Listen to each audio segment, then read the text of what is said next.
Hello, y'all. Today is 31 days of daily posting here on YouTube, and I wanted to share a big goal that I have, which is visiting 10 new countries this year. If you don't know, my original goal was 30 countries by 30, and I'm 29 now. I turn 30 in a couple of weeks. I'm only at 20 countries. I say only, but I mean only just in terms of like my goal, not the fact that that's not already a big accomplishment. And I I extended the goal a little bit because COVID messed me up. Okay. COVID for most people was only 2 years. COVID in my household when I was living with my parents was like three and a half. So I like I said, I got a little messed up there, but we're getting back on track. And I amended my goal a little bit. So now it's 30 countries before I turn 31. So, anywho, wanted to go over the countries that I would like to visit, why I want to visit them, what I'm expecting to get out of these trips. Will they be solo? Will they be with friends? All that stuff. I made a list. Most of these countries, like I said, I've never been to before, but there are a couple of countries that I really want to get back to, and we'll talk about that as well. Okay, so this is gonna be a fun video. Yeah, I'm really excited about this one. Can you tell the energy is a little different? It's a little different. I should probably get sleep more often. Anywho, okay. So, the first trip that I like actually have planned, it is for sure happening. Payments have already been made. Is my trip to Africa. I'm going to Africa in May, and we're starting in Nigeria, taking a plane over to East Africa, and then spending 9 days in Kenya and Tanzania before we go our separate ways. Me and my friend go our separate ways, and I'm doing like another leg of the trip in Qatar solo. So, the original purpose of this trip was to go to my friend's wedding. She's getting married in Nigeria, she's marrying a Nigerian man. So, I was like, I texted her sister and I was like, how if you're going to the wedding, it already takes a lot to get over to Africa. Why don't we just, and she was like, oh my gosh, I was thinking the same thing. And then the trip just kind of happened. Okay. So we landed on Kenya and Tanzania, one, because I really wanted to go to Zanzibar, which is in Tanzania. It's an island off the like coast of Tanzania. And I also have friends in Nairobi who speak very highly of the city and all that stuff. We wanted to go on a safari, and there are some countries that that I don't want to say are more well known for safari, but like they're more known for like luxury, like super high end luxury safaris. Like that's kind of how Botswana is. And then we also thought about going to Namibia. And while Namibia looks beautiful, I absolutely do want to do a trip there. I think for both of our first time doing a safari like this, it's neither of our first time to Africa, but it will be our first time doing kind of this kind of safari. And Namibia can be extremely isolated. I don't know. After looking at the logistics and us talking about it, we landed on Kenya and Tanzania. So, very excited about that. And then I was looking at the flights back to the US from Zanzibar, and several of them went through Qatar. They went through Doha. And so I was looking at the time off that I could take. I was like, I could take an extra 2 days. It's on the weekend. So, if I just took a couple extra days, I could spend 2, 3 days in Qatar, hit another country, and then head back. Plus, I've been hoarding credit card points. So, and this has been like 7 years, 6, 7 years of hoarding credit card points. So, I can also pay for that flight from Doha to the US in points and get that experience as well. I know I've talked about Singapore airport before, being like the best in the world and has been for several years. I think Doha's airport may have won out one of the more recent years. I have to fact check myself, but Doha's airport, especially like the priority lounges, are well known for being like lavish. Lavish. And being that I won't have to pay for it because I'm using my credit card points, I was like, well, may as well do it. Okay. So that's that trip. Like I said, part of it is going to be with a friend, and then there's like the last couple of days that I'll be spending by myself in Doha. So I'm very excited for that. Now, the other place that, oh, okay, let me just say, I would love, I would love to go to Vietnam this year. Like the nature, I want to go back to Asia in general. I feel like that whole Southeast Asia, which is Cambodia, it's Laos, it's Vietnam, it's Malaysia, Indonesia, Thailand, like all that is kind of Southeast Asia. I cannot wait to go back to that region of the world. When I tell you, like the nature, the affordability, and I say affordability because as an American going, I think Vietnam is probably one of the cheapest countries out there. Um, and I'm only cautious in how I word that because affordability is relative, right? Like if I would feel kind of disrespected if some like billionaire moved to California and they were like, California is so affordable when like people in California are working like 17 jobs to pay rent and like get eggs. You know what I mean? And I think it's the same in some of these other countries. Like for your average local, it's not affordable. But for like a Westerner going, it's a lot more affordable. And I don't know. I feel like it's kind of disrespectful to just be like, this place is cheap when there's like millions of people living over there and they're like struggling to get by. You know what I mean? Or it's like you have to hustle to make ends meet. So I say affordable and cheap with like a little asterisk. But anywho, I want to go to Vietnam.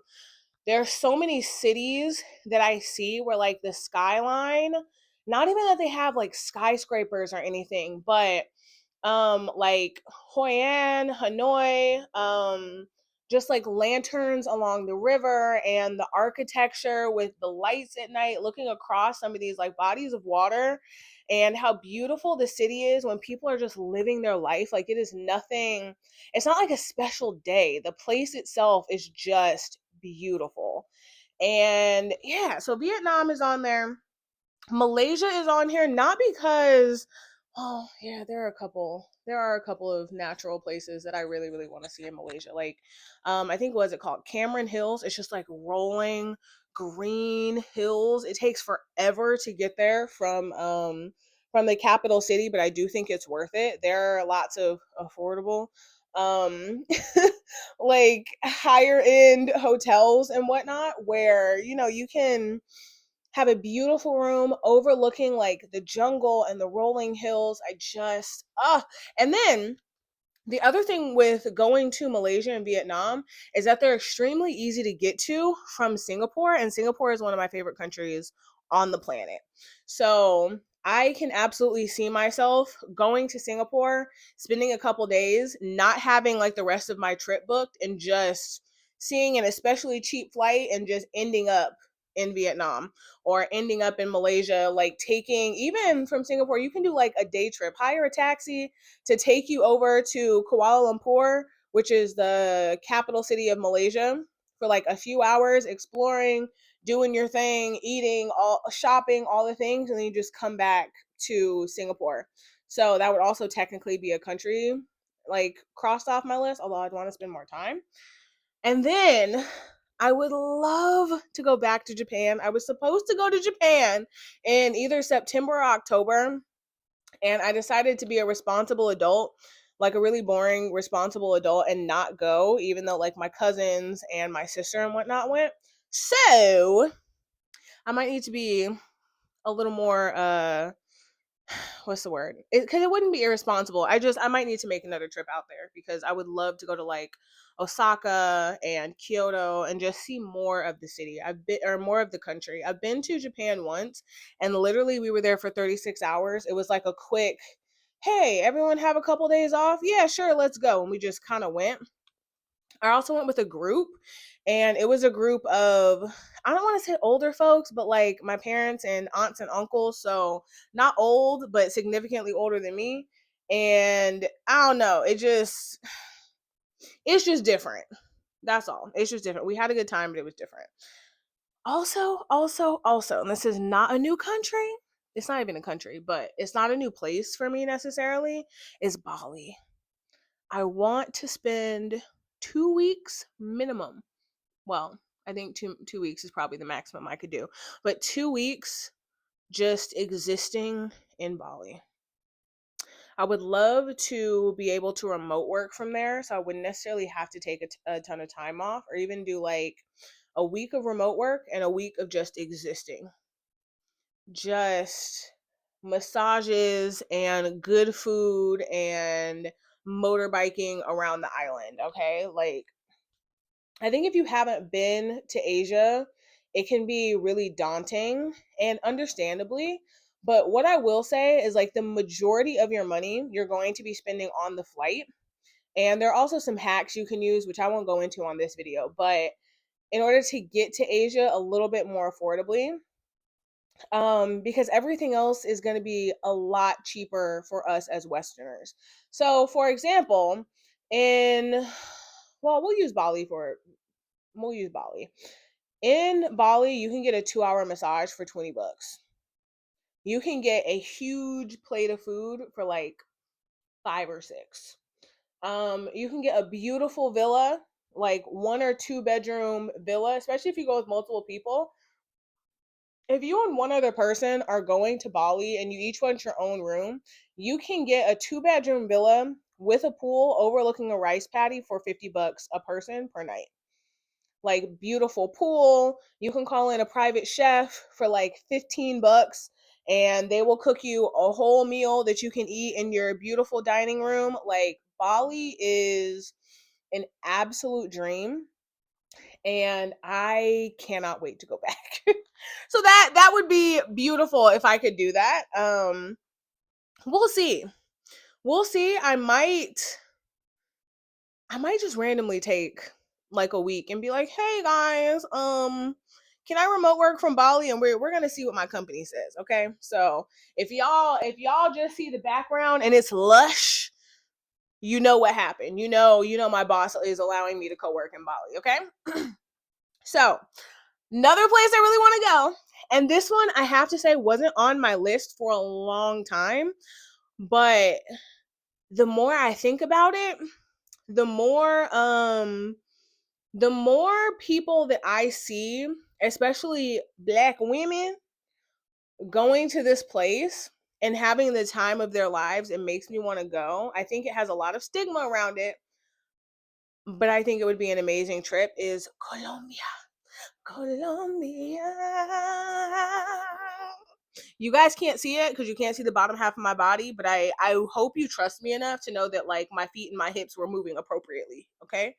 The feet anyway. I would love to go to Cartagena and learn how to salsa in the streets, and eat some Colombian food and explore and just have the time of my life. Okay? Colombia is sounding better and better. Every person that I have heard goes to Colombia has an amazing time. Like I said, there's like a lot of stigma around it, which is understandable. It's understandable, but I do think the locals and the government have done a lot to make Colombia more appealing to tourists by making it safer. And I've seen Black women solo traveling to Colombia and having the time of their lives. And I know a few people, white people, who have gone to Colombia and been like, "Me and my husband had a time. Me and my friends, like, we can't wait to go back to Bogota and Cartagena." And like, so Cartagena, Colombia got bumped up there. The other thing is that now that I'm living on the East Coast, or the other place, I would say, now that I'm living on the East Coast and it's so much easier to get to from here, it's the Caribbean. Coming from California and going to the Caribbean, it felt like I don't want to say that it felt monumental, but it was just a lot more difficult. and a lot more expensive. Excuse me, to get to the Caribbean from California. Um, Now that I'm closer to DC, like flights to Barbados, flirts, flights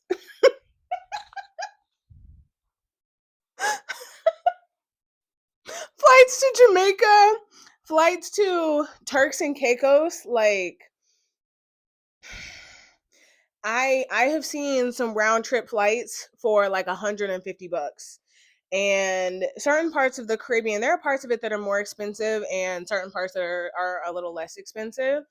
But either way, y'all, the Caribbean is calling me. Okay, I can feel the Caribbean sun calling my name. Alexis, come get your tan. Alexis, I feel it. I hear it. And I want to oblige. I want to answer the call. Okay, so that's somewhere else. Also, completely different region of the world, but I have hyped I've hyped myself up to go to these places is the Balkans in Europe. I hear such amazing things, like surprisingly amazing things about the Balkans. And when I say the Balkans, I mean like Montenegro, Albania, Bosnia and Herzegovina. I hear that those are such underrated countries that one, they kind of love black people. Like all the stories that I personally have heard from those countries have been nothing but positive. I'm seeing black women moving to those countries, which to me tells me a lot. um we usually don't move places where we are not loved and liked and treated appropriately. And from what I hear, again, I haven't been yet, is that because that region of the world historically has gone through so much, they kind of understand.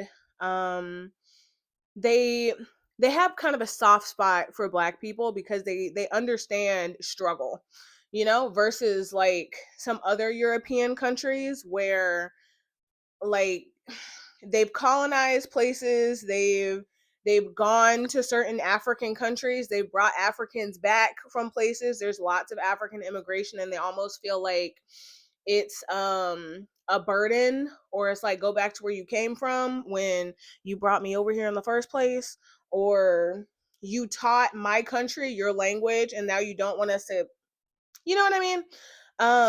That's how it was kind of explained to me. Now, obviously, everyone's experience is different. I might go and hate it, but I do think that those are such, I don't want to say underexplored because there are lots of people who have been, but compared to Paris, France, compared to Barcelona and Lisbon and Amsterdam, you don't hear people being like, "Yeah, I'm going to go to Tirana. I'm going to go to Sarajevo. I'm going to go to Podroki. See, this is why I shouldn't try to pronounce. It's Montenegro's capital city anyway. Um, like you don't hear people saying that they're going there. Maybe there are Europeans that know that Montenegro is like an unbelievable place to be, but I don't hear many Americans. I don't. I just don't hear many of us say they're going to go over there. So I would love to experience that. Now, these next two countries are like I would love to go. They've been on my list for a while, but I think at this point it's more about ease of getting there and logistics than it is about like them being at the top of my country or top of my list in terms of countries I want to visit. And that's Ireland and Scotland. I When I tell y'all, I cannot wait to boop the snoot of a Highland cow. Like taking a road trip around Scotland and driving through like the grassy, foggy hills into some random inn where there's like a Scottish lady ready to feed me her homemade haggis. I know haggis kind of sounds disgusting, but I hear it's good when it's made homemade. Okay, not too much on haggis. I don't know if it's good or not, but not too much. That's a dream, y'all.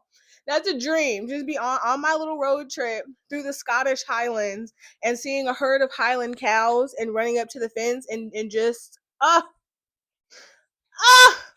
I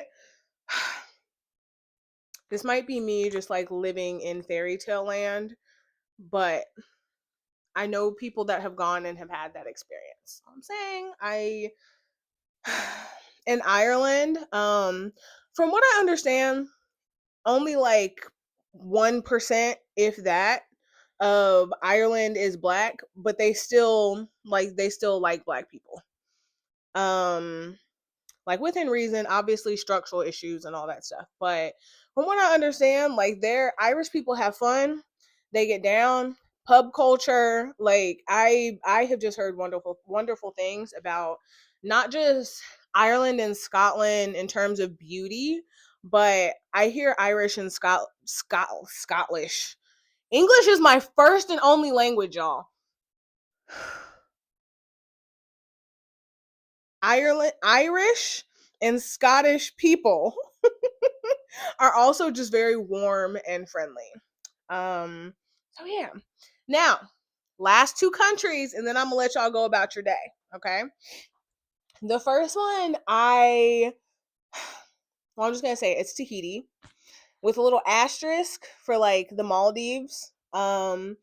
Because I think that's one of those locations that's like known for being like honeymooners, being in love. And while I would love to do that with like my person, the reality of it is there is no I don't currently have any reason to believe that I'm going to be able to go with my person within like the next 5 years. So I'm kind of in a space where I don't want to avoid places because I don't have a person to go with. And I would rather go and experience it, maybe even in a different way than how I would if I was with my husband, and just experience it that way. And then I can see it again with him at some point. So it's the overwater bungalows, it's the bungalow on the beach, there are other ways to do those countries where maybe you're in a nice hotel in the capital city rather than being on like a super remote part of the island in like your private beach villa where nobody can see or hear you. Like, you know what I mean? I think it's different, but I would still love to see these places. I don't want to put my life on hold, even though I'm tempted to. I don't want to put my life on hold just because I'm like waiting for a person to do these things with. And the Maldives is super close to Sri Lanka. I just added the Maldives to this list, but it's on here now. So, it's also super close to Sri Lanka, and Sri Lanka has been on my list for a long time. There was absolutely a certain point where it kind of got bumped down because there were some political, economic challenges, but it seems like they've figured a lot of that out. And now that more people are going back to Sri Lanka, they're like, it's just as amazing as it was previously. If not with like some challenges, obviously the local population is going to experience things differently than when you're a tourist. But the food in Sri Lanka looks amazing. I think Sri Lankan people with like their very deep brown skin and like beautiful hair, and I think Sri Lankan people look very beautiful. If like you just look up like videos of people visiting Sri Lanka, everyone seems very friendly. Like the